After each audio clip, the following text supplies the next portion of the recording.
Well, I finally did it. I finally figured out how I wanted to kind of showcase this set of coasters that I've been working on. If you've been following this channel for any amount of time, you've probably seen me dabbling with coasters on my CNC. I really like coasters as a starter project for your CNC. So if you're new to using a Onefinity, Shapeoko, or anything like that, please follow along. You'll get a lot of use out of this.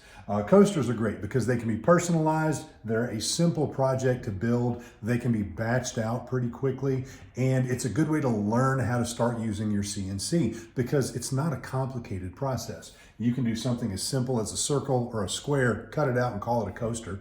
Or you can personalize it the way that I've done here. So let's take a look and see how these were actually built. Small projects like this are actually a great way to make use of those offcuts from larger projects. This is actually just a scrap piece of wood from a bed that I built last week in a different video.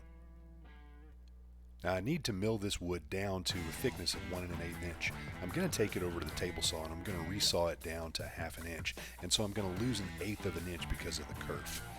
The thickness of the coasters will actually be pretty much exactly 1/2 inch. It's important to make the coasters a consistent thickness so that they'll fit into the caddy and not wiggle too much.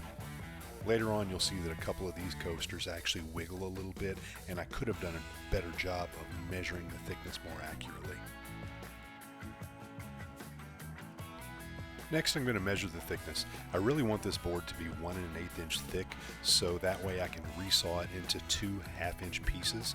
I'm going to leave it a little bit thicker here because I'd rather it be too thick, and I can always sand it down a couple hundredths of an inch if need be.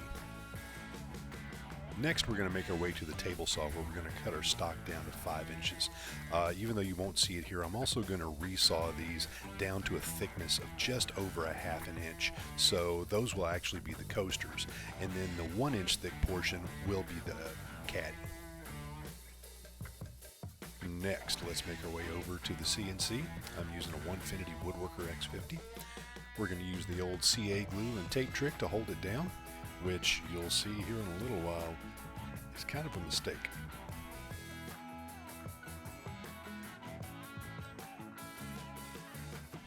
Now we're going to let the Onefinity do its thing. These coasters are actually going to be given to one of our teams for a silent auction this weekend, so I'm using our school logo. If you've seen me do any coasters or watched many of my other videos, you've probably seen this logo before. That's one of the great things about working with the CNC. You can customize any standard item with whatever might be popular in your particular area. This turns out to be a very popular design, and I've had a lot of requests for it. This is why I use the CA glue and tape method. Because of the fact that I'm cutting all the way through this stock, that tape is going to hold the finished piece to my spoil board until I actually pull it off. I'm going to speed this part up because you get the idea. It's just making a circle and it's cutting out our coaster. For this step, I'm using a 1/4 inch downcut bit. I'm going to have to do a little sanding anyway, but the downcut bit gives a slightly cleaner top surface. Now let's go ahead and remove it from our spoil board. Now you'll notice that it didn't cut all the way through. It left probably 1 to 2/2 of an inch, which I actually kind of like. That reduces the chance of the finished piece actually popping off that spoil board and ruining the project. I'll just take it to the sander and sand it off. Hey, before we go any further, I do want to take a second and ask you to hit that subscribe button below. Subscriptions, likes, shares, and comments down below are really the lifeblood of this channel because it shows YouTube that you're engaged in this channel, that you want to see more from it. So that means the world for me if you would go ahead and leave a comment and hit subscribe down below. So now I'm going to bring it to my handy palm sander. I actually have a spindle sander on order, but it hasn't arrived yet. I felt it was time to go ahead and break down and do that. I'm going to sand it up to a 220 grit, which gives it a nice clean finish, and I'm going to clean off all those rough edges. And then we're ready to move on to our caddy.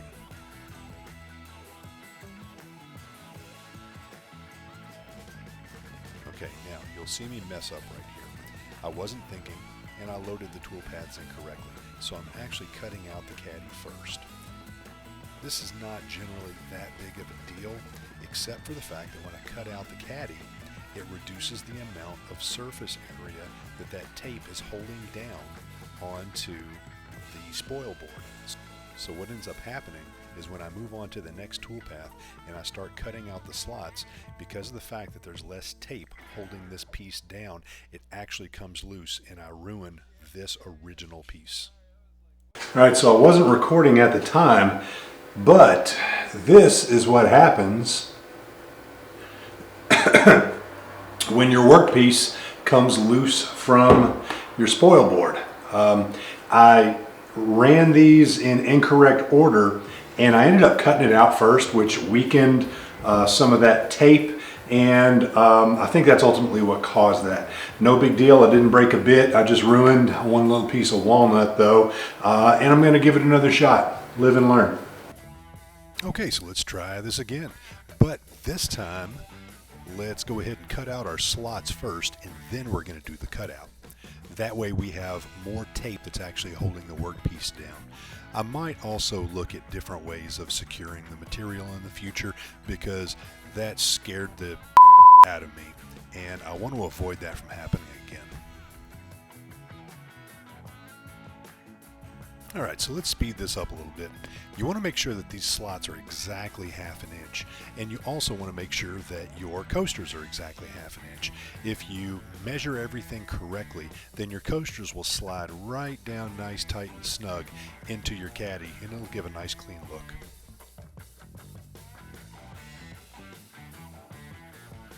Now let's move on to our profile pass. I'm using the 1/4 inch bit again, and we're going to cut this out, but it's not going to explode this time.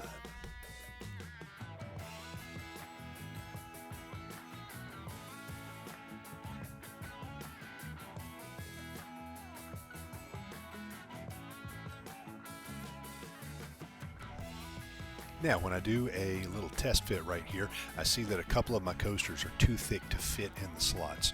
Not a big deal. In fact, I'd rather have it this way. I can always pull out the 60 grit sandpaper and sand it down a little bit to shave off just a little bit. So I resand 60, 120, and 220 grit, and then it just slides right in.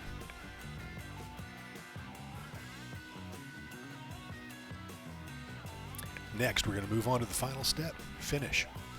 Now, this isn't something that I'm particularly good at, and I'm still learning how to finish some of these different types of projects. I just try to use a little Danish oil on there. When they dried, there were a couple of sticky spots. If you guys have any suggestions about making sure they get a nice even coat, please let me know in the comments below. This is something that I'm still learning. And we're finished. Now, if you notice, these coasters tend to rock back and forth a little bit in the slot. That's an easy fix. I just changed the width of that particular slot so they won't have a chance to roll. Also, you'll notice that a couple of these coasters are a little bit loose inside of the slot. That's because one set of coasters I made slightly too thick, which you saw me sand down, but the other set slightly too thin. So in the future, I'll make sure that they're all a little bit too thick. That way I can sand them down if need be. So I hope you got something useful out of this video. Again, please hit that subscribe button down below. Leave a comment. Tell me how great I am. Tell me where I could improve. Tell me what you would do differently. I really want to hear from you. Thank you guys for your support, and can't wait for the next one.